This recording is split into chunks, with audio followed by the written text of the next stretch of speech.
Mr. Chairman.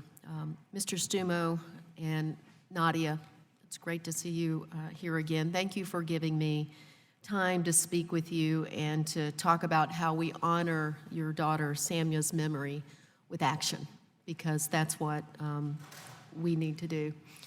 Mr. Jaroge, I can't imagine the pain that you're enduring with the loss of your wife and your children.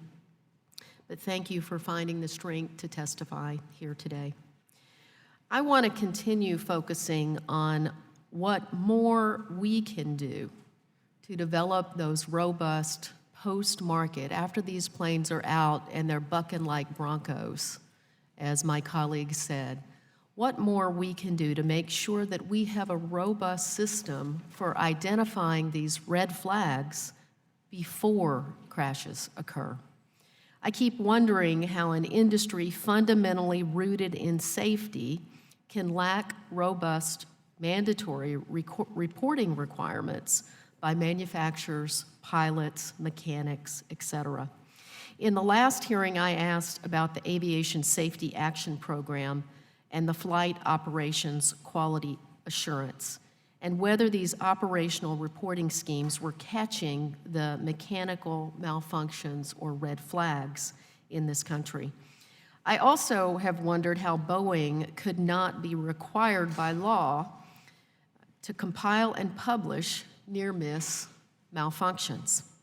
It's hard to believe that not a single pilot anywhere in the world went head-to-head with this malfunctioning MCAS system, overcame the software, landed with information about that experience, and that the public did not know that. I worked for a company that produced pacemakers before I came here that control irregular heart palpitations, machines that by design are there to save lives. Yet we had those kinds of robust reporting requirements. Why don't the airlines and manufacturers?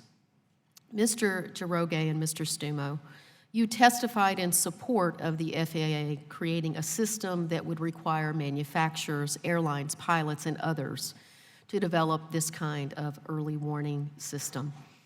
The industry, though, has advocated in favor of the Aviation Safety Action Program and the Flight Operations Quality Assurance reporting systems. Do you think these are currently enough? And what other changes do you think the FAA must incorporate for all parties to be held accountable for putting safety first and make sure adverse events don't go unreported or unnoticed? Thank you for that question. We as the families, at least my family and others we've talked to, do think that a more robust early warning system is necessary rather than to state, oh, it's been a long time since there's been a crash. That's really good, but if you have a 99.9% safety record, that's one crash every 1,000 flights, which we don't have, but that's not good enough. And I know that in other critical safety industries, or I have heard, I am not an expert, that there is that mandatory reporting. There's not only the reporting, but you need a system that can analyze and recognize patterns and then have some ability to get in front of those patterns. And I know you've had experience with that in the medical device industry, where the combination of software and hardware that interact, and indeed more often the software fails than the hardware. We have talked to a former administrator of NHTSA who said that there was some sort of an auto mandatory reporting in the auto industry and an analyzing of those records. It may very well be, I don't know, that there is a more mature reporting and an analysis on the auto side. I don't know the state of that program right now.